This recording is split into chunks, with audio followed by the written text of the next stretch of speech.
ഈ വാർത്താ മണിക്കൂറിലെ പ്രധാന റിപ്പോർട്ടുകളുമായി വാർത്താമഴ ആരംഭിക്കുന്നു. ഞാൻ എസ് വിജയകുമാർ. സംസ്ഥാനത്ത് മഴക്കെടുതിയിൽ 4 മരണം. പാലക്കാട് കണ്ണമ്പ്രയിൽ വീടിടിഞ്ഞ് അമ്മയും മകനും മരിച്ചു.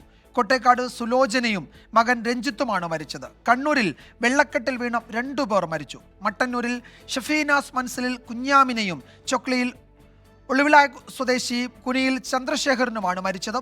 സജോ ദേവസ്യ വിവരങ്ങൾ നൽകും. കണ്ണൂരിൽ നിന്നും സജോ, മഴയ്ക്കൊപ്പം ദുരിതവും പെയ്യുന്നു എന്ന് നമ്മൾ പറയാറുണ്ട്. യഥാർത്ഥത്തിൽ ഇപ്പോൾ ഈ ദിവസങ്ങളിൽ സംഭവിക്കുന്നത് അതാണ്. 4 മരണം ഇതുവരെ റിപ്പോർട്ട് ചെയ്തു. വെള്ളക്കെട്ട് അതിരൂക്ഷമാണ്. പുഴകൾ പലയിടത്തും കരകവിയുകയാണ്. എന്താണ് പുതിയ വിവരങ്ങൾ? ഈ ദുരിതം എത്ര ദിവസം കൂടി എന്നതിൽ എന്തെങ്കിലും വിവരങ്ങളുണ്ടോ ഇപ്പോൾ കാലാവസ്ഥാ വകുപ്പിന്? വിജയകുമാർ, കണ്ണൂരിൻ്റെ കാര്യം മാത്രം പറയുകയാണെങ്കിൽ 2 പേരാണ് വെള്ളക്കെട്ടിൽ വീണ് മരിച്ചത്. 2 വയോധികർ. മട്ടന്നൂർ കൊളാരിയിൽ കുഞ്ഞാമിന എന്ന 51കാരി, ഒപ്പം ചൊക്ലി ഒളവിലത്ത് 63കാരനായ ചന്ദ്രശേഖരൻ. 2 പേരും അബദ്ധത്തിൽ വെള്ളക്കെട്ടിൽ വീണതാണ്. പിന്നീട് ആ ഘട്ടത്തിൽ കണ്ടെത്താൻ കഴിഞ്ഞില്ല. വലിയ തോതിലുള്ള വെള്ളക്കെട്ട് എല്ലായിടങ്ങളിലുമുണ്ട്. ശക്തമായ മഴ തുടരുന്നുണ്ട്. മലയോര മേഖലകളിലും അങ്ങനെ നഗര ഗ്രാമ തീരദേശ മേഖല വ്യത്യാസമില്ലാതെ എല്ലായിടത്തും അതിശക്തമായ മഴ തുടരുന്നു. ഇപ്പോൾ ഞാൻ നിൽക്കുന്ന ഈ മേഖലയിൽ മാത്രം, ഞാൻ കണ്ണൂർ ഇളയാവൂരിലാണ് നിൽക്കുന്നത്. ഇവിടെ ഇപ്പോൾ മഴയ്ക്കൊരല്പം ശമനം വന്നിട്ടുണ്ട്. പക്ഷേ വെള്ളക്കെട്ടിന് കുറവില്ല. അതിൻ്റെ പ്രധാനപ്പെട്ട കാരണം എന്നത് കടൽ വെള്ളമെടുക്കുന്നത് കുറവാണ്, കടൽ പ്രക്ഷുബ്ധമാണ്. മറ്റൊന്ന്, മലയോര മേഖലകളിലും വനത്തിലുമൊക്കെ അതിശക്തമായ മഴയുണ്ട്, മലവെള്ളപ്പാച്ചിലുണ്ട്. മിക്കവാറും പുഴകളും നദികളും ചെറുതോടുകളും ഒക്കെ കരകവിഞ്ഞിട്ടുണ്ട്. താഴ്ന്ന പ്രദേശങ്ങളിൽ ഇടങ്ങളും വെള്ളത്തിനടിയിലാണ്. ഞാനിപ്പോൾ നിൽക്കുന്ന ഇളയാവൂർ മാത്രം, ഇവിടെ നിരവധി വീടുകൾ വെള്ളം കയറി കിടക്കുകയാണ്. ഈ ദൃശ്യങ്ങളിൽ തന്നെ കാണാം. ഇവിടെയുള്ള വീട്ടുകാരൊക്കെ ഇവിടെ നിന്ന് ഒഴിഞ്ഞു പോയിട്ടുണ്ട്. ദുരിതാശ്വാസ ക്യാമ്പുകൾ യഥാർത്ഥത്തിൽ കണ്ണൂർ ജില്ലയിൽ തുറന്നിട്ടില്ല. തുറക്കേണ്ട ഒരു സാഹചര്യത്തിലേക്ക് പോയാൽ അതിനുള്ള ക്രമീകരണങ്ങൾ ഒരുക്കിയിട്ടുണ്ടെന്നാണ് ജില്ലാ ഭരണകൂടം അറിയിക്കുന്നത്. കർശന ജാഗ്രതാ നിർദ്ദേശമാണ്. മഴ മുന്നറിയിപ്പ്, തീവ്ര മഴ മുന്നറിയിപ്പാണ് നിലനിൽക്കുന്നത്. എല്ലായിടങ്ങളിലും തന്നെ, മിക്കവാറും മലബാറിലെ എല്ലാ ജില്ലകളിലും തന്നെ അത്തരത്തിൽ കർശന ജാഗ്രതാ നിർദ്ദേശവും മുന്നറിയിപ്പുമുണ്ട്. അതിൽ ഒരുപക്ഷെ സംസ്ഥാനത്ത് ഏറ്റവും കൂടുതൽ മഴ ലഭ്യമായ ജില്ലകളിൽ ഒന്ന് കണ്ണൂർ ജില്ലയാണ്. അതിനനുസരിച്ചിട്ടുള്ള ദുരിതവുമുണ്ട് വിവിധയിടങ്ങളിലായി. അതായത് ഈ താഴ്ചവ ഉൾപ്പെടുന്ന, ഒപ്പം ഇളയാവൂർ മേഖല, അങ്ങനെ വിവിധയിടങ്ങളിൽ താഴ്ന്ന പ്രദേശങ്ങളിൽ മിക്കയിടത്തും വെള്ളം കയറുകയോ വെള്ളക്കെട്ട് രൂപപ്പെടുകയോ വീടുകളിൽ സമാനമായ രീതിയിൽ വെള്ളം കയറുന്ന സാഹചര്യവുമുണ്ട്. ഒപ്പം നദികളിലെയും പുഴകളിലെയും ഒക്കെ ജലനിരപ്പ് ചെറുതോടുകളിലടക്കം കരകവിഞ്ഞ് ഒഴുകുന്ന സാഹചര്യമുണ്ട്. പലയിടത്തും കക്കാട് പുഴ കരകവിഞ്ഞിട്ടുണ്ട്. അവിടെ ഗതാഗതം ഭാഗികമായി തടസ്സപ്പെടുന്ന നിലയുണ്ട്. ഇവിടെ തന്നെയും ഞാൻ നിൽക്കുന്നത് ഒരു റോഡിലാണ്. യഥാർത്ഥത്തിൽ അവിടെയും ഒക്കെ വലിയ തോതിലുള്ള വെള്ളക്കെട്ട് രൂപപ്പെടുന്നുണ്ട്. ഇതിനിടെയാണ് ദുഃഖകരമായ കാര്യം, 2 മരണങ്ങൾ കൂടിയും കണ്ണൂരിൽ റിപ്പോർട്ട് ചെയ്തത്. അതും വലിയ തോതിൽ സങ്കടപ്പെടുത്തുന്ന കാര്യമാണ്. മറ്റൊന്ന്, വിനോദസഞ്ചാര മേഖലകളിലേക്കുള്ള യാത്ര പൂർണ്ണമായും ഒഴിവാക്കണമെന്ന് ജില്ലാ ഭരണകൂടം അറിയിക്കുന്നുണ്ട്. കാരണം മലയോര മേഖലകളിൽ മണ്ണിടിച്ചിൽ സാധ്യതയുണ്ട്. കർശനമായ ജാഗ്രതാ നിർദ്ദേശം ആയിടങ്ങളുണ്ട്. തീരദേശ മേഖലകളിലും ഉയർന്ന തിരമാലയ്ക്കും ശക്തമായ കാറ്റിനുമൊക്കെ സാധ്യതയുണ്ട്. ഇപ്പോഴും അല്പം മഴ മാറി നിൽക്കുന്നുണ്ടെങ്കിൽ കൂടിയും ഏതെങ്കിലും നിലയ്ക്ക് അത് നദികളിലെ ജലനിരപ്പ് കുറയ്ക്കാൻ പര്യാപ്തമല്ല എന്നതാണ്. ഒപ്പം മഴ ഇടവിട്ട് പെയ്യുന്നുണ്ട്. രാത്രിയും അർദ്ധരാത്രിയും പുലർച്ചെയും ഒക്കെ തുടർച്ചയായ മഴ. അല്പസമയം മുൻപ് വരെ കണ്ണൂരിൽ എല്ലായിടത്തും ശക്തമായ മഴ ലഭിച്ചിരുന്നു. ഇപ്പോഴും മലയോര മേഖലകളിൽ ശക്തമായ മഴ തുടരുന്നുണ്ട്. അതുകൊണ്ട് കർശനമായ ജാഗ്രത വേണം എന്ന നിർദ്ദേശം നൽകിയിട്ടുണ്ട്. വളരെ സങ്കടകരമായ കാര്യം, ഈ വെള്ളക്കെട്ടിലും മറ്റും പലപ്പോഴും പലയിടങ്ങളിലും കുളങ്ങളും അല്ലെങ്കിൽ ആൾമറയില്ലാത്ത കിണറുകളും അങ്ങനെ വെള്ളക്കെട്ടൊക്കെ വളരെ എളുപ്പത്തിൽ രൂപപ്പെടുന്ന സ്ഥലങ്ങളുണ്ട്. അതുവഴി ശ്രദ്ധിക്കാതെ യാത്ര ചെയ്യുമ്പോഴും മറ്റും അതിലേക്ക് വീഴുകയും അപകടത്തിൽപ്പെടുന്ന സാഹചര്യവും ഒക്കെ ഉണ്ടാകുന്നുണ്ട്. അതാണൊരു ശ്രദ്ധിക്കേണ്ട കാര്യം. മറ്റൊന്ന്, ഈ പുഴകളിലെ ജലനിരപ്പ് അത് പ്രവചനാതീതമാണ് പലപ്പോഴും. കാരണം മലവെള്ളം എത്തിയാൽ വലിയ അപകടത്തിലേക്ക് കാരണമാകും. അതുകൊണ്ട് അക്കാര്യത്തിൽ ജാഗ്രത വേണം. അതുകൊണ്ടാണ് വിനോദസഞ്ചാര മേഖലകളിൽ പുഴയിൽ ഇറങ്ങുന്നത്, അങ്ങനെയുള്ള കാര്യങ്ങൾക്കൊക്കെ. ഒപ്പം മത്സ്യബന്ധനം നടത്തുന്നവർ, ഉൾനാടൻ മത്സ്യബന്ധനം നടത്തുന്നവർ, ഒപ്പം കടലിൽ മത്സ്യബന്ധനത്തിന് പോകുന്നവർ, അങ്ങനെയൊക്കെ, അതായത് ചെറുതോണികളിൽ ചെറുവള്ളങ്ങളിലും മറ്റുമൊക്കെ പോകുന്നവർക്കാണ് അങ്ങനെയുള്ള കാര്യങ്ങൾ പൂർണ്ണമായും ഒഴിവാക്കണം എന്ന നിർദ്ദേശം നൽകിയിട്ടുള്ളത്. ഇപ്പോഴും ഈ വെള്ളക്കെട്ടിന് കുറവില്ല, മഴയ്ക്ക് ശമനമില്ല. മലയോര മേഖലകളിലടക്കം അതിശക്തമായ മഴ തുടരുന്നു. അതിനൊപ്പം കഴിഞ്ഞ ദിവസങ്ങളാണെങ്കിൽ ജില്ലയുടെ കണക്കുകൾ മാത്രം എടുത്ത് പരിശോധിച്ചാൽ നിരവധി വീടുകൾ, പാനൂര്, പയ്യന്നൂർ, തളിപ്പറമ്പ് ഉൾപ്പെടെയുള്ള മേഖലകളിൽ വീടുകൾക്ക് മുകളിൽ മരം കടവൊഴുകി വീണ് നിരവധി വീടുകൾക്ക് കേടുപാടുകൾ സംഭവിച്ചു. അങ്ങനെ വലിയ തോതിൽ നാശനഷ്ടത്തിൻ്റെ കണക്കുകൾ കൂടി പുറത്തു വരുന്നുണ്ട് എന്നതാണ്. ഒപ്പം മഴ തുടരും. ആ മുന്നറിയിപ്പ് തന്നെയാണ് ഇപ്പോഴും നിലനിൽക്കുന്നത്. വിജയകുമാർ. യെസ്, എറണാകുളം മുതൽ ഏതാണ്ട് വടക്കോട്ട്, അതായത് മധ്യ കേരളത്തിലും അതുപോലെ വടക്കൻ കേരളത്തിലും കനത്ത മഴ പെയ്യുമെന്നാണ് കാലാവസ്ഥാ മുന്നറിയിപ്പ്. ആ ജില്ലകളിലൊക്കെ ഓറഞ്ച് അലേർട്ടാണ് നൽകിയിരിക്കുന്നത്. സജോ സൂചിപ്പിച്ചതുപോലെ കണ്ണൂരിൽ കനത്ത മഴയായിരുന്നു കഴിഞ്ഞ മണിക്കൂറുകളിൽ. ഇപ്പോൾ ചിലയിടങ്ങളിൽ മഴയ്ക്ക് ചെറിയ ശമനമുണ്ടെങ്കിലും പക്ഷേ കിഴക്കൻ മേഖലകളിൽ മഴ തുടരുന്നു എന്നാണ് ഒട്ടുമിക്ക ജില്ലകളിൽ നിന്നുള്ള വിവരങ്ങളും വ്യക്തമാക്കുന്നത്. നമ്മൾ തിരുവനന്തപുരത്തേക്കാണ് പോകുന്നത്. മുക്കോലക്കലിൽ ഹോട്ടലിന്റെ മതിൽ ഇടിഞ്ഞു വീണ് ഒരു അപകടമുണ്ടായി എന്ന വിവരമാണ് ഇപ്പോൾ വരുന്നത്. ഒരാൾക്ക് അവിടെ പരിക്കേൽക്കുകയും ചെയ്തിട്ടുണ്ട്. ഹോട്ടലിൽ ഭക്ഷണം കഴിക്കാൻ വന്ന സ്ത്രീക്കാണ് പരിക്കേറ്റത്. അജീഷ് ജയകുമാർ വിവരങ്ങൾ നൽകും തിരുവനന്തപുരത്ത്. അജീഷ്, എങ്ങനെയാണ് ഈ അപകടം ഉണ്ടായത്? പരിക്കേറ്റ സ്ത്രീയുടെ ആരോഗ്യനില എങ്ങനെ?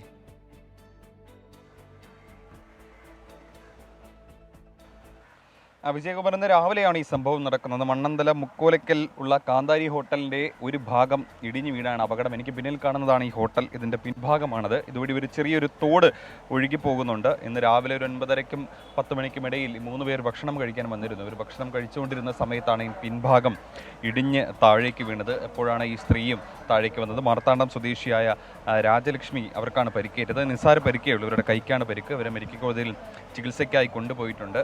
അപ്പോൾ ചേട്ടാ, നിങ്ങളിവിടെ ഉണ്ടായിരുന്നു രാവിലെ? ഞാനില്ലായിരുന്നു. ഇവിടെ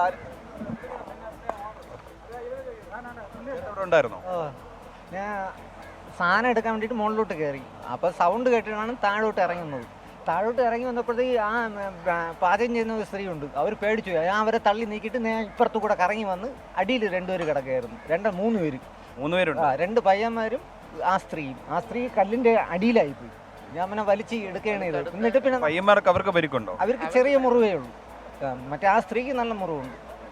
എന്നെ ഒറ്റയ്ക്ക് പോക്കാൻ പറ്റാത്തതുകൊണ്ട് കൂടെ നിന്ന ആള് 3 പേര് ഒരുമിച്ച് ഭക്ഷണം കഴിക്കാൻ വന്നത്. അവർ മൊത്തം 4 പേരാണ് വന്നത്. 4 പേരാണ് അവരുണ്ടായിരുന്നത്. അവർക്ക് 2 പേർക്കും ഒരു കുഴപ്പമില്ല. പയ്യന്മാർ വേറെ പയ്യന്മാരാണ്. ആ ഹിന്ദിക്കാരെ പയ്യന്മാരാണ്. പിന്നെ ആ സ്ത്രീ മലയാളിയാണ്. പക്ഷെ നല്ല വണ്ണമുള്ളതുകൊണ്ട് എന്നോണ്ട് ഒറ്റയ്ക്ക് വഴി പിടിക്കാൻ പറ്റാത്തതുകൊണ്ട് ഈ പുള്ളിയും കൂടെ എന്നെ സഹായിച്ചത്. ഈ സ്ലാബിന്റെ അടിയിലായി, ഈ കട്ടയുടെ ഈ കട്ടയുടെ അടിയിലായി. ഇത് എത്ര മണിക്കായി ഈ സംഭവം നടക്കുന്നത്? ഇത് ഒരു 10:30 ആവും. 10:30 ആവുള്ളൂ. അത് കൂടുതലൊന്നും ആവില്ല. അപ്പോഴത്തേക്ക് എനിക്ക് കൈയും കാലൊക്കെ നിൽക്കുന്നില്ല. ഭയങ്കര ഇത് വെപ്രാളവും പേടിയും. അങ്ങനെ ഞാൻ വിചാരിച്ചു ഇനി വീണ്ടും ഇടിഞ്ഞു വീഴുന്നല്ല. അങ്ങനെ എന്തായാലും ഞാൻ കൂടെ ഉള്ളവർ അവിടെ ഉള്ളവരൊക്കെ ഞാൻ വിളിച്ചിട്ട് അവർ വരുന്നില്ല. പിന്നെ ഞാൻ ഇറങ്ങി. പിന്നെ എൻ്റെ കൂടെ ജോലിക്ക് നിൽക്കുന്ന ആളും കൂടെ വന്ന് ഇറങ്ങിയാണ്. ഞങ്ങൾ 2 പേരും കൂടെയാണ് വലിച്ചു പൊക്കിയത്. പിന്നെ ഒരു പണിക്കാരൻ ഒരു പയ്യനും കൂടെ വന്ന് സഹായിച്ചത്. അപ്പോൾ അതാണ് വിജയകുമാർ ഈ പറയുന്നത്. 4 പേര് ഒരുമിച്ചാണ് താഴേക്ക് വീണത്. ഈ സ്ത്രീ ഏറ്റവും അടിയിലായിപ്പോയി. അവർക്കാണ് കാര്യമായി പരിക്കേറ്റത്. മറ്റേ 2 ചെറുപ്പക്കാർ, അത് ഇതര സംസ്ഥാന തൊഴിലാളികളാണ്. അവർക്ക് കാര്യമായി പരിക്കില്ല.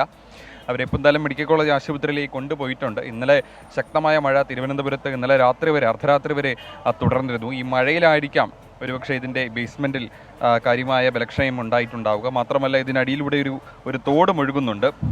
ഇതും ഈ ഇടിഞ്ഞു വീഴാൻ ഒരു കാരണമായേക്കാം ആയിട്ടുണ്ട് എന്നാണ് നമുക്ക് വിലയിരുത്താനാവുക. എന്തായാലും സ്ത്രീക്ക് ഗുരുതരമായ പരിക്കൊന്നുമില്ല.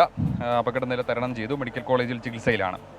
ഈ ദൃശ്യങ്ങൾ തിരുവനന്തപുരം മുക്കോലക്കലിൽ നിന്നാണ്. അവിടെ ഹോട്ടലിന്റെ മതിൽ ഇടിഞ്ഞു വീണ് ഒരു അപകടം ഉണ്ടായിരിക്കുന്നു. രാവിലെ 10:30-ഓടെ ഒരാൾക്ക് കാര്യമായി പരിക്കേറ്റിട്ടുണ്ട്. ഹോട്ടലിൽ ഭക്ഷണം കഴിക്കാൻ വന്ന ഒരു സ്ത്രീക്കും മറ്റു 2 പേർക്കുമാണ് പരിക്കേറ്റത്. പരിക്കേറ്റവർ ഇപ്പോൾ ചികിത്സയിലാണ്. അജീഷ് ജയകുമാറാണ് വിവരങ്ങൾ നൽകിയത് തിരുവനന്തപുരത്ത് നിന്ന്. കനത്ത മഴയിൽ സംസ്ഥാനത്ത് വ്യാപക വെള്ളക്കെട്ടും മണ്ണിടിച്ചിലും. മരങ്ങൾ കടപുഴകി പലയിടത്തും ഗതാഗത തടസ്സവും വീടുകൾക്ക് കേടുപാടും സംഭവിച്ചു. പെരിയാറിൽ ജലനിരപ്പ് ഉയർന്നതോടെ ആലുവ ശിവക്ഷേത്രം മുങ്ങി. കാലടിയിലും കളമശ്ശേരിയിലും വീടുകളിൽ വെള്ളം കയറി. അതിരപ്പള്ളി പെരിങ്ങൽകുത്ത് ഡാമിന്റെ 5 ഷട്ടറുകൾ തുറന്നു. ചാലക്കുടി പുഴയിൽ ജലനിരപ്പ് ഉയരുകയാണ്. മലങ്കര ഡാമിന്റെ എല്ലാ ഷട്ടറുകളും ഉയർത്തിയിരിക്കുകയാണ്. പത്തനംതിട്ട ജില്ലയിൽ പലയിടങ്ങളിലും വൈദ്യുതി ബന്ധം നിലച്ചു. പാലക്കാട്, ആലത്തൂർ, പത്തനാപുരത്തെ താൽക്കാലിക നടപ്പാലം പൂർണ്ണമായും നിലംപൊത്തി. കോഴിക്കോട് ഇരുവഞ്ഞിപ്പുഴയും ചെറുപുഴയും കരകവിഞ്ഞു. വയനാട് നൂൽപ്പുഴ കരകവിഞ്ഞതോടെ കുടുംബങ്ങൾ ഒറ്റപ്പെട്ടു. അടുത്ത 4 ദിവസം അതിതീവ്ര മഴയുണ്ടാകുമെന്ന് കേന്ദ്ര കാലാവസ്ഥാ വകുപ്പിന്റെ മുന്നറിയിപ്പുണ്ട്. നിതിൻ അംബുജനും രാഹുൽ സുരേഷും ഷഹദ് റഹ്മാനും വിവരങ്ങൾ നൽകും. നിതിൻ, ഇപ്പോൾ വരുന്ന വിവരം പെരിയാറിൽ ജലനിരപ്പ് ഉയരുന്നു എന്നാണ്. സമീപ പ്രദേശങ്ങളിലേക്ക് വെള്ളം കയറിയിട്ടുണ്ട്. ദുരിതാശ്വാസ ക്യാമ്പുകൾ തുറന്നിട്ടുണ്ടോ? എന്താണ് പെരിയാറിന്റെ തീരത്തെ സാഹചര്യം? ബിജുമാർ, ജില്ലയിൽ ഇന്ന് രാവിലെ മുതൽ തന്നെ പലയിടങ്ങളിലും അതിശക്തമായ മഴയാണ് അനുഭവപ്പെട്ടത്. ഞാനിപ്പോൾ നിൽക്കുന്നത് കളമശ്ശേരി ഏലൂർ കുറ്റിക്കാട്ടുകരയിലെ എടമുളയിലെ 13-ാം വാർഡിലാണ്. ഇവിടെ വീടുകളിൽ ഇപ്പോൾ വെള്ളം കയറിയിട്ടുണ്ട്. രാവിലെ 6 മണി മുതൽ തന്നെ ഇത്തരത്തിലാണ് അവസ്ഥ. ഇപ്പോൾ ദൃശ്യങ്ങൾ കാണുമ്പോൾ തന്നെ പല വീടുകളിലും ഏതാണ്ട് 25ഓളം വീടുകളാണ് ഞാൻ ഈ നിൽക്കുന്ന ഭാഗത്തുള്ളത്. ഈ പല വീടുകളിലും വെള്ളം കയറിയിട്ടുണ്ട്. ഇപ്പോഴും വെള്ളം താഴ്ന്നിട്ടില്ല എന്ന് തന്നെയാണ് ഈ ദൃശ്യങ്ങൾ നമുക്ക് മനസ്സിലാക്കാൻ സാധിക്കുന്നത്. നമുക്കിപ്പോൾ ദൃശ്യങ്ങൾ തന്നെ കാണുന്ന പോലെ തന്നെ നേരെ മുന്നോട്ടേക്ക് പോകുമ്പോൾ അരയ്ക്ക് മുകളിലേക്ക് വെള്ളം ഉള്ള ഒരു സാഹചര്യമാണ് പലയിടത്തുമുള്ളത്. പല വീടുകളിലും ഇത്തരത്തിൽ രാവിലെ മുതൽ തന്നെ വെള്ളം കയറിയ ഒരു സ്ഥിതിയാണ്.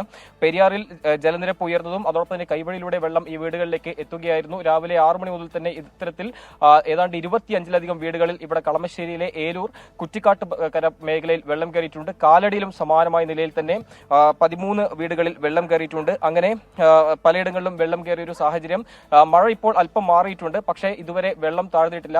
മാത്രമല്ല, നേരത്തെ വിജയകുമാർ സൂചിപ്പിച്ചതുപോലെ തന്നെ പെരിയാറിലെ ജലനിരപ്പ് ഉയരുമ്പോൾ സ്വാഭാവികമായിട്ടും കൈവഴിയിലൂടെ ഇത്തരത്തിൽ വീടുകളിലേക്ക് വെള്ളം കയറുന്ന ഒരു സാഹചര്യം ഉണ്ടാകും. അത് ആളുകൾക്ക് കൂടുതൽ ദുരിതത്തിലേക്കാകുന്ന ഒരു സ്ഥിതിയാണ് ഉണ്ടാവുക. എന്തായാലും ഇപ്പോൾ ഈ പ്രദേശത്തെ ചില ആളുകൾ നമ്മളോടൊപ്പം ചേരുന്നുണ്ട്. ചേട്ടാ, എപ്പോഴാണ് ഇവിടെ വെള്ളം കയറിയത്? ഇന്ന് രാവിലെ ഒരു 6 മണി മുതലാണ് പ്രദേശത്ത് വെള്ളം കയറി തുടങ്ങിയത്. ഇപ്പൊ വെള്ളം അത്യാവശ്യം നല്ല രീതിയിൽ വെള്ളം വീടുകളിലൊക്കെ കയറിയായിരുന്നു. ഇപ്പൊ എല്ലാവരും ഇവിടെയുള്ള ആൾക്കാർക്ക് ബന്ധു വീട്ടിലേക്ക് മാറിയേക്കണത്. പിന്നെ അപ്പുറത്ത് ബോസ്കോയിലുള്ള ആൾക്കാർ ഗവൺമെന്റ് യു പി സ്കൂൾ കുറ്റിക്കാട്ടിലേക്ക് മാറിയിട്ടുണ്ട്. ഒരു ദുരിതാശ്വാസ ക്യാമ്പ് ഇവിടെ തുറന്നിട്ടുണ്ട്. നമ്മളെ കുറ്റിക്കാട്ടൊക്കെ ഗവൺമെന്റ് യു പി സ്കൂളിൽ തുറന്നിട്ടുണ്ട്. അങ്ങോട്ടെല്ലാം ഈ അരക്ക് മുകളിൽ വെള്ളം ഉണ്ടോ? പക്ഷെ അവിടെ വീടുകളിലും കയറിയപ്പോൾ അവിടുത്തെ ആളുകളുടെ അവസ്ഥ എന്താ? അവിടെ അവസ്ഥകൾ ബന്ധുക്കളുടെ വീട്ടിലേക്ക് മാറിയിട്ടുണ്ട് ഇവരൊക്കെ. പിന്നെ ഒരു ചേച്ചിയും പിള്ളേരും മാത്രം ആ വീട്ടിലുണ്ട്. അവർ കുറച്ച് കൊണ്ട് വരാമെന്ന് പറഞ്ഞേക്കണം. അവർക്ക് എല്ലാ ദിവസവും നല്ല പരിചയമാണ്. വെള്ളം കയറി അവർക്ക് അത്യാവശ്യം കാര്യങ്ങൾ അറിയാം. ആ സമയത്ത് അവർ ഇടപെടും. അതുകൊണ്ട് അവർ പോയി കൊണ്ടുവരികയാണ് ചെയ്യുക. കൂടുതൽ ദുരിതാശ്വാസ ക്യാമ്പ് തുറങ്ങേണ്ട ഒരു സാഹചര്യത്തിലേക്ക് പോകുന്നുണ്ടോ? അത് വരാൻ സാധ്യത കുറവാണ്. ഇപ്പൊ നമ്മൾ ഒരെണ്ണം ഇപ്പൊ തുടങ്ങാൻ ഉദ്ദേശിക്കണുള്ളൂ. അതിൽ തന്നെ വരാൻ ഉദ്ദേശിക്കണം. ഏതായാലും വിജയകുമാർ, ഞാൻ ഈ നിൽക്കുന്ന പ്രദേശത്ത് ഒരു ദുരിതാശ്വാസ ക്യാമ്പ് തുറന്നിട്ടുണ്ട്. ഇനിയിപ്പോൾ കൂടുതൽ ദുരിതാശ്വാസ ക്യാമ്പുകൾ അത് മഴയുടെ സാഹചര്യം അനുസരിച്ചാകും തുറക്കുക. എന്തായാലും പല വീടുകളിലും ഇത്തരത്തിലാണ് അവസ്ഥ. വീടുകളിലെ സാധനങ്ങളെല്ലാം തന്നെ മുകളിലേക്ക് ഇപ്പോൾ കയറ്റി തുടങ്ങിയിട്ടുണ്ട്. രാവിലെ 6 മണിയോടുകൂടി തന്നെ ഈ വെള്ളം ഇങ്ങനെ വീടുകളിലേക്ക് കയറുന്ന ഒരു സ്ഥിതിയാണ് ഉണ്ടായത്. എന്തായാലും ഈ കാണുന്ന പോലെ തന്നെ വീടുകളിലെ സാധനങ്ങൾ ഇങ്ങനെ ഈ ടേബിളിന് മുകളിലേക്കൊക്കെ കയറ്റി അത്തരത്തിലൊരു ഇവിടെ ആളുകൾ ഇങ്ങനെ മാറി തുടങ്ങിയിട്ടുണ്ട്. മാത്രമല്ല, പല ആളുകളും ബന്ധുവീട്ടിലേക്ക് മാറിയിട്ടുണ്ട്. എന്തായാലും ഒരു പക്ഷേ ഇനിയുള്ള മണിക്കൂറുകളിൽ മഴ മാറുകയാണെങ്കിൽ വെള്ളം കുറയുമെന്നൊരു പ്രതീക്ഷയാണ് ആളുകളെല്ലാം തന്നെ പങ്കുവയ്ക്കുന്നത്. മാത്രമല്ല, നേരത്തെ സൂചിപ്പിച്ചപ്പോൾ തന്നെ 25ഓളം കുടുംബങ്ങൾ ഈ മേഖലയിലുണ്ട്. പലയിടത്തും ഇത്തരത്തിൽ വെള്ളം കയറുന്നത് വലിയ ദുരിതമാണ് ഉണ്ടാക്കിയിരിക്കുന്നത്. പലയിടത്തും വൈദ്യുതി ഇപ്പോൾ വിച്ഛേദിക്കപ്പെട്ടിട്ടുണ്ട്. മാത്രമല്ല, നേരത്തെ സൂചിപ്പിച്ചപ്പോൾ തന്നെ കാലടിയിലും സമാനമായ നിലയിൽ തന്നെ 13 വീടുകളിലാണ് വെള്ളം കയറിയിരിക്കുന്നത്. ഏലൂരിനടുത്ത് കുറ്റിക്കാട്ടുകരയിൽ നിന്നുള്ള ദൃശ്യങ്ങളാണിത്. 25 കുടുംബങ്ങൾ താമസിക്കുന്ന ഒരു മേഖലയിലാണ് പെരിയാറിൽ നിന്നുള്ള വെള്ളം എത്തിയിരിക്കുന്നത്. ഒരു ദുരിതാശ്വാസ ക്യാമ്പ് അവിടെ തുറന്നിട്ടുണ്ട്. പെരിയാറിൽ ജലനിരപ്പ് ഉയരുന്നുണ്ട് എന്നാണ് പലയിടത്തു നിന്നുള്ള റിപ്പോർട്ടുകൾ വ്യക്തമാക്കുന്നത്. നമ്മൾ കോഴിക്കോട്ടേക്ക് പോകുന്നു. കോഴിക്കോട് താമരശ്ശേരി അടിവാരം പൊട്ടിക്കൈ കോളനിയിൽ വലിയ നാശനഷ്ടം ഉണ്ടായിട്ടുണ്ട്. കനത്ത മഴയിൽ ദുർഗാദേവി ക്ഷേത്രത്തിന് മുകളിലും സമീപത്തെ വീടുകൾക്ക് മുകളിലും മരം വീണു. ഉള്ളിയേരിയിൽ വീടിന് മുകളിലേക്ക് പ്ലാവ് കടപുഴകി വീണ് വീട് തകർന്നു.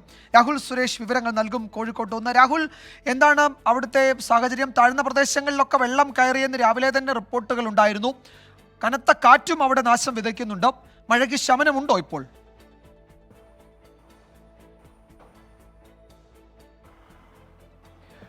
വിജയകുമാർ, കഴിഞ്ഞ 1 മണിക്കൂറായി കോഴിക്കോട് പൊതുവെ മഴ മാറി നിൽക്കുകയാണ്. ഗ്രാമീണ മേഖലകളാണെങ്കിലും നഗരപ്രദേശങ്ങളാണെങ്കിലും മഴ മാറി നിൽക്കുകയാണ്. ഒരു ശമനമുണ്ട് എന്ന് തന്നെ പറയാം. പക്ഷേ ഏത് സമയത്തും മഴ പ്രതീക്ഷിക്കാവുന്ന ഒരു കാലാവസ്ഥ തന്നെയാണ് ഉള്ളത്.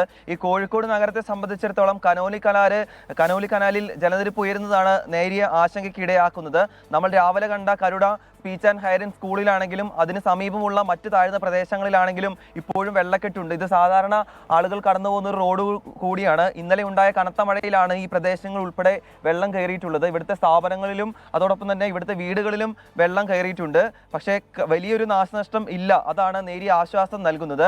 ഇനി മലയോര മേഖലകളിലെ പ്രശ്നങ്ങളിലേക്ക് പോവുകയാണെങ്കിൽ ഏറ്റവും ഒടുവിൽ നമുക്ക് ലഭിക്കുന്ന വിവരം അനുസരിച്ച് താമരശ്ശേരി അടിവാരം പൊട്ടിക്കൈ കോളനിയിലാണ് ഒരു നാശനഷ്ടം റിപ്പോർട്ട് ചെയ്തിട്ടുള്ളത്. ദുർഗാദേവി ക്ഷേത്രത്തിന് മുകളിലും സമീപത്തെ വീടുകൾക്ക് മുകളിലും കനത്ത കാറ്റിനെ തുടർന്ന് മരം പൊട്ടി വീണിട്ടുണ്ട്. ഇതേ തുടർന്ന് ക്ഷേത്രത്തിന്റെ ചുറ്റുമതിലും അതോടൊപ്പം തന്നെ നിരവധി വൈദ്യുത പോസ്റ്റുകളും തകർന്നു എന്നാണ് നമുക്ക് താമരശ്ശേരിയിൽ നിന്നും ലഭിക്കുന്ന അവിടുത്തെ നിരവധി വാഹനങ്ങളും തകർന്നതായുള്ള റിപ്പോർട്ടുകൾ പുറത്തു വരുന്നുണ്ട്. മറ്റൊരു സംഭവം ഏറ്റവും ഒടുവിൽ പുറത്തു വന്നത് കോഴിക്കോട് ഉള്ളേരിയിലാണ്. ഉള്ളേരിയിൽ വീടിന് മുകളിലേക്ക് പ്ലാവ് കടപുഴകി വീണാണ് വീട് തകർന്നിട്ടുള്ളത്. കിഴക്കേ കുഴിയിൽ ബേബിയുടെ വീടിന് മുകളിലാണ് ഈ മരം വീണത്. ഈ സമയത്ത് വീടിനുള്ളിൽ 4 ആളുകൾ ഉണ്ടായിരുന്നു. ശബ്ദം കേട്ടിവർ വീടിനകത്ത് നിന്നും ഇറങ്ങി ഓടിയതിനാൽ വലിയൊരു അപകടം ഒഴിവായി എന്നാണ് നമുക്ക് അവിടെ നിന്ന് ലഭിക്കുന്ന വിവരം. അതോടൊപ്പം തന്നെ ഈ നിരവധി തോടുകളും പുഴകളും കരകവിഞ്ഞൊഴുകുന്ന ഒരു സാഹചര്യമുണ്ട്. ഇരവഞ്ഞിപ്പുഴയും ചെറുപുഴയും ചാലിയാറിലും ജലനിരപ്പ് ഉയർന്നിട്ടുണ്ട്. ഇവിടുത്തെ ചില പ്രദേശവാസികൾ നമ്മളോടൊപ്പം ചേരുന്നുണ്ട്. ചേട്ടാ, ഇവിടുത്തെ ഈ പ്രദേശങ്ങളിലൊക്കെ മുമ്പും വെള്ളം കയറുന്നുണ്ടോ? ഈ കനോലി കനാലില് വെള്ളം കയറുമ്പോൾ? ഉണ്ട്. അതിൽ വെള്ളം കുറഞ്ഞാൽ മാത്രമേ ഇവിടുത്തെ വെള്ളം കുറയുള്ളൂ. നിലവിൽ വെള്ളം ഒഴുകി പോകാത്തൊരവസ്ഥ അല്ലേ? ഒഴുകി പോകാത്ത അവസ്ഥയുണ്ട്.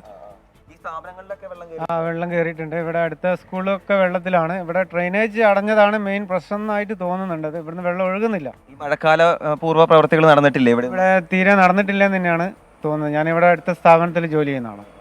അതായത് ഈ കനോലി കനാലിന്റെ പ്രശ്നമാണ് ചേട്ടനൊക്കെ പറഞ്ഞത്. അതായത് കനോലി കനാലിൽ മഴക്കാല പൂർവ്വ പ്രവർത്തികൾ നടക്കാത്തതാണ് ഈ വെള്ളം ഒഴുകി പോകുന്നതിന് തടസ്സമായി വന്നത്. നിലവിൽ ഈ കനോലി കനാല് നിറഞ്ഞു കഴിയുന്ന ഒരു സാഹചര്യത്തിലേക്ക് എത്തിയിട്ടുണ്ട്. മഴ തുടരും. യെസ്, രാഹുൽ സുരേഷാണ് വിവരങ്ങൾ നൽകിയത്. കോഴിക്കോട്ട് നിന്നാണ് രാഹുൽ വിശദാംശങ്ങൾ പങ്കുവച്ചത്. ഇപ്പോൾ ഒരു പ്രധാനപ്പെട്ട വിവരം കൂടി വരുന്നത്, ഒരു മരണം കൂടി റിപ്പോർട്ട് ചെയ്യുന്നുവെന്നാണ്. പത്തനംതിട്ട തിരുവല്ല മേപ്രാലിൽ പുല്ലു ചെത്താൻ പോയാൽ പൊട്ടി വീണ വൈദ്യുതി കമ്പിയിൽ നിന്ന് വൈദ്യുതാഘാതമേറ്റു മരിച്ചു. മേപ്രാൽ തട്ടുതറയിൽ വീട്ടിൽ റെജിയാണ് മരിച്ചത്. ശ്രീജിത്ത് ശ്രീകുമാരൻ വിവരങ്ങൾ നൽകും പത്തനംതിട്ടയിൽ നിന്ന്. ശ്രീജിത്ത്, എങ്ങനെയാണ് ഈ അപകടം ഉണ്ടായത്? വിവരങ്ങൾ എന്തൊക്കെയാണ്? വൈദ്യുതി ലൈൻ പൊട്ടിക്കിടക്കുകയായിരുന്നു എന്നൊരു പ്രാഥമിക വിവരമാണ്. അവിടെ ഒരു പള്ളിയുണ്ട്, പെന്തക്കോസ്ത് സഭയുടെ ഒരു പള്ളിയുണ്ട്. അതിന് സമീപത്ത് ഒരു വൈദ്യുതി ലൈൻ പൊട്ടിക്കിടക്കുന്നുണ്ടായിരുന്നു. രാവിലെ പുല്ല് ചെത്താൻ പോയതാണ് റെജി. അതിനുശേഷം ആരും തന്നെ ഇദ്ദേഹത്തെ കണ്ടിരുന്നില്ല. കുറെ നേരമായിട്ടും എത്താത്തതിനാൽ നാട്ടുകാർ എല്ലാവരും തന്നെ തെരച്ചിൽ നടത്തിയിരുന്നു. അങ്ങനെയാണ് റെജി കിടക്കുന്നത് കണ്ടത്. അപ്പോഴാണ് സമീപത്തെ വൈദ്യുതി കമ്പിയും പൊട്ടിക്കിടക്കുന്നത് കണ്ടത്. വൈദ്യുതി കമ്പിയിൽ ചുറ്റിയായിരുന്നു ഇദ്ദേഹം കിടന്നിരുന്നതെന്നാണ് ഏറ്റവും ഒടുവിൽ മനസ്സിലാക്കുന്നത്. എന്തായാലും KSEB ജീവനക്കാരെത്തി വൈദ്യുത ബന്ധം വിച്ഛേദിച്ചതിനു ശേഷമാണ് റെജിയെ ആശുപത്രിയിലേക്ക് കൊണ്ടുപോയത്. പക്ഷെ അപ്പോഴേക്കും മരണം സംഭവിച്ചിരുന്നു. റെജി 65-കാരനാണ്, പ്രദേശത്തൊരു കർഷകനാണ്. അദ്ദേഹത്തിന് പശുക്കളൊക്കെ ഉണ്ട് എന്നാണ് മനസ്സിലാക്കുന്നത്. എന്തായാലും മൃതദേഹം ഇപ്പോൾ തിരുവല്ല താലൂക്ക് ആശുപത്രിയിൽ സൂക്ഷിച്ചിരിക്കുകയാണ്. അനാസ്ഥയുണ്ടോ, അനധികൃതമായി വലിച്ച ലൈനാണോ എന്നൊക്കെ പരിശോധിക്കുമെന്ന് KSEB അധികൃതർ അറിയിച്ചിട്ടുണ്ട്. എന്തായാലും ഈ ഒരു മരണം കൂടി സംഭവിച്ചിരിക്കുന്നു എന്ന ദുഃഖകരമായ വാർത്തയാണ് തിരുവല്ലയിൽ നിന്ന് ഈ ഒരു നിമിഷത്തിൽ റിപ്പോർട്ട് ചെയ്യാനുള്ളത്. വിജയകുമാർ. പത്തനംതിട്ട തിരുവല്ല മേപ്രാലിൽ പുല്ല് ചെത്താൻ പോയ ആളാണ് പൊട്ടിവീണ വൈദ്യുത കമ്പിയിൽ നിന്ന് വൈദ്യുതാഘാതമേറ്റു മരിച്ചത്. മേപ്രാൽ തട്ടുതറയിൽ വീട്ടിൽ റെജിയാണ് മരിച്ചത്. ഇന്ന് മഴ അപകടങ്ങളിൽ ഏതാണ്ട് 5 പേരുടെ മരണമാണ് ഇതുവരെ റിപ്പോർട്ട് ചെയ്യുന്നത്. നമ്മൾ ഇനി പോകുന്നത് മലപ്പുറത്തേക്കാണ്. ഷഹദ് റഹ്മാനുണ്ട് മലപ്പുറത്തുനിന്ന് വിവരങ്ങളുമായി. ഷഹദ്, വടക്കൻ കേരളത്തിൽ കനത്ത മഴ പെയ്യുകയാണ്. പ്രത്യേകിച്ച് ഈ കോഴിക്കോട്, മലപ്പുറം, കണ്ണൂർ ജില്ലകളിലാണ് കൂടുതൽ മഴ പെയ്യുന്നു എന്ന റിപ്പോർട്ടുകൾ വരുന്നത്. എന്താണ് മലപ്പുറത്തെ സാഹചര്യം? ഈ പുഴകൾ നിറയുകയും താഴ്ന്ന പ്രദേശങ്ങൾ വെള്ളത്തിനടിയിലാവുകയും ചെയ്യുന്നു. ഇതോടെ അവിടെ ക്യാമ്പുകളൊക്കെ തുറന്നിട്ടുണ്ടോ? നിലവിൽ വിജയകുമാർ, അങ്ങനെ ക്യാമ്പുകൾ തുറക്കേണ്ട ഒരു സാഹചര്യം ജില്ലയിലില്ല. ജില്ലയിൽ ഉടനീളം കഴിഞ്ഞ കുറെ അധികം മണിക്കൂറുകളായിട്ട് ഇടവിട്ടുള്ള മഴയാണ് പെയ്യുന്നത്. ആദ്യം വലിയ ശക്തിയായിട്ട് മഴ പെയ്യും, എന്നാൽ ചെറിയൊരു ഗ്യാപ്പ് എടുക്കും, പിന്നീട് ശക്തിയായിട്ടുള്ള മഴ പെയ്യും. അങ്ങനെ ഇടവിട്ടുള്ള മഴയാണ് നിലവിൽ ഇപ്പോൾ തുടർച്ചയായിട്ട് ജില്ലയിൽ ലഭിച്ചുകൊണ്ടിരിക്കുന്നത്. എന്നാൽ മലയോര മേഖലകളിൽ അതിശക്തമായിട്ടുള്ള മഴ പല ഘട്ടങ്ങളിലായിട്ട് തുടരുകയാണ്. ഇന്നലെ രാത്രിയൊക്കെ ശക്തമായിട്ടുള്ള മഴയായിരുന്നു ഈ മേഖലയിൽ ഉണ്ടായിരുന്നത് എന്നുള്ളതാണ്. അതോടൊപ്പം തന്നെ ഈ എടവണ്ണ, അതുപോലെ തന്നെ പെരിന്തൽമണ്ണ ഉൾപ്പെടെയുള്ള മേഖലകളിലൊക്കെ തന്നെ താഴ്ന്ന പ്രദേശങ്ങളിൽ വെള്ളം കയറുന്ന ഒരു സാഹചര്യമുണ്ട്.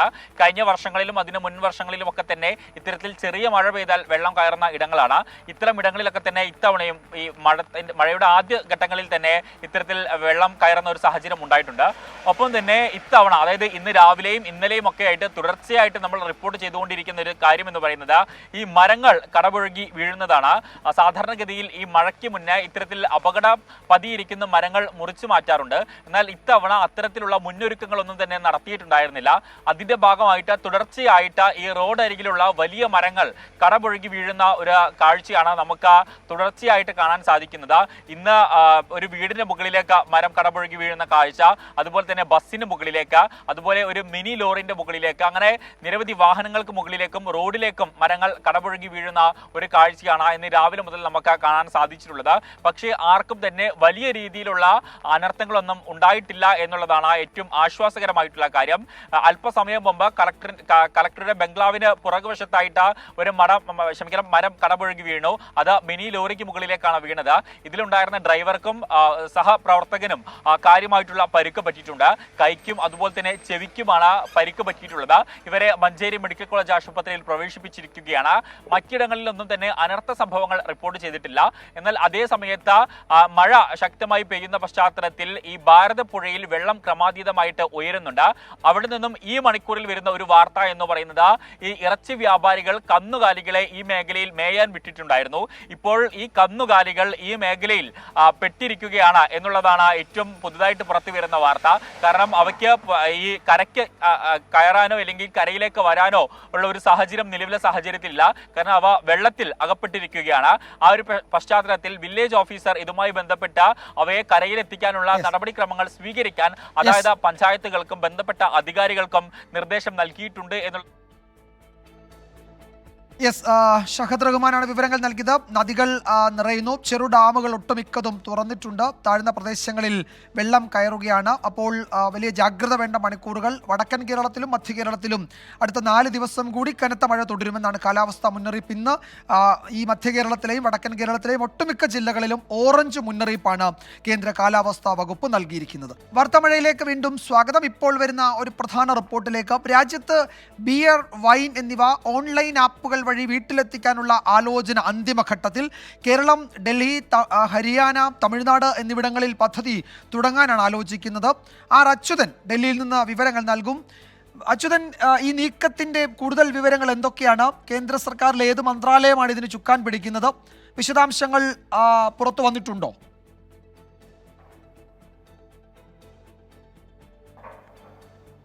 വിജയകുമാർ, നിലവിൽ ഇത്തരത്തിൽ ഓൺലൈൻ വഴി, അതായത് ഈ സ്വിഗ്ഗി, സൊമാറ്റോ, ബിഗ് ബാസ്ക്കറ്റ് പോലുള്ള ഇത്തരം ആപ്പുകളുടെ സഹായത്തോടു കൂടി മദ്യം വീടുകളിലെത്തിക്കുന്ന ഒരു പദ്ധതി, അതിലേക്കാണ് ഒരു തുടക്കം കുറിക്കുന്നത്. അതായത് നിലവിൽ ഇത് ഒഡീഷയിലും ബംഗാളിലുമുണ്ട്. അവിടെ ഇത്തരത്തിൽ മദ്യം, ബിയർ, വൈൻ ഉൾപ്പെടെയുള്ള മദ്യങ്ങൾ ഓൺലൈനായി വീടുകളിൽ വരുത്തിക്കുന്ന സംവിധാനങ്ങൾ പ്രവർത്തിക്കുന്നുണ്ട്. ഇതിൻ്റെ ഒരു പശ്ചാത്തലത്തിൽ അവിടെ ഈ ഒഡീഷയിലും ബംഗാളിലും ഇത് വിൽപ്പനയുടെ വരുമാനം പരിശോധിക്കുമ്പോൾ ഏതാണ്ട് 20 മുതൽ 30% വർധനവ് രേഖപ്പെടുത്തിയിട്ടുണ്ട്. അപ്പോൾ ഇത് കൂടുതൽ സുഗമമാക്കുന്ന തരത്തിലേക്ക്, അതായത് കേരളം ഉൾപ്പെടെയുള്ള സംസ്ഥാനങ്ങൾ അത് പരിശോധിച്ചു കഴിഞ്ഞാൽ ഡൽഹി, കർണാടക, ഹരിയാന, പഞ്ചാബ്, തമിഴ്നാട്, ഗോവ, കേരളം എന്നീ സംസ്ഥാനങ്ങളിലാണ് ഇത് ആദ്യഘട്ടത്തിൽ നടപ്പിലാക്കുവാനുള്ള ഒരു നീക്കങ്ങൾ നടത്തുന്നത്. അതായത് സ്വിഗ്ഗി, ബിഗ് ബാസ്ക്കറ്റ്, സൊമാറ്റോ തുടങ്ങിയ പ്ലാറ്റ്ഫോമുകളിലൂടെ ഈ ബിയർ, ആദ്യഘട്ടത്തിൽ ബിയർ, വൈൻ എന്നിവ ഈ ഓൺലൈൻ മുഖാന്തരം വീടുകളിൽ എത്തിക്കാനുള്ള നീക്കങ്ങളാണ് നടക്കുന്നത്. എന്തായാലും അതിന്റെ പൈലറ്റ് പദ്ധതികൾ ഇപ്പോൾ പരിഗണനയിൽ ഇരിക്കുകയാണ്. അതിന്റെ അന്തിമഘട്ട നീക്കങ്ങളാണ് നടക്കുന്നത്. അത് സംസ്ഥാനങ്ങളുമായി കൂടിയാലോചിച്ച ശേഷം അവരുടെ ലിക്കർ പോളിസികളിലടക്കം മാറ്റങ്ങൾ വരുത്തേണ്ടതുണ്ട്. അതുകൊണ്ട് തന്നെ സംസ്ഥാനങ്ങളുടെ അഭിപ്രായങ്ങൾ തേടി അവരുടെ കൂടെ ഒരു അഭിപ്രായം സ്വീകരിച്ചുകൊണ്ടായിരിക്കും അതിന്റെ അവസാന ഘട്ടം. ശരി അച്യുതൻ, എന്തായാലും സംസ്ഥാനങ്ങളുമായി ആലോചിച്ച് അവിടുത്തെ മദ്യനയവും ഒക്കെയായി ചേർത്ത് വെച്ചിട്ടായിരിക്കും ഈ പദ്ധതി നടപ്പിലാക്കുക. ബിയർ, വൈൻ എന്നിവ ഓൺലൈൻ ആപ്പുകൾ വഴി വീട്ടിലെത്തിക്കാനുള്ള ആലോചനയാണ് അന്തിമഘട്ടത്തിൽ. അതിൽ കേരളവും ഡൽഹിയും ഹരിയാനയും തമിഴ്നാടും ഉൾപ്പെടുന്നുണ്ട്. അതിൻ്റെ പ്രാരംഭ ചർച്ചകൾ ഏറെ മുന്നോട്ട് പോയി എന്നാണ് ഞങ്ങളുടെ ഡൽഹി ബ്യൂറോ റിപ്പോർട്ട് ചെയ്യുന്നത്. ആർ അച്യുതനാണ് വിവരങ്ങൾ നൽകിയത്. റിപ്പോർട്ടോടെ വാർത്താമഴ അവസാനിക്കുന്നു.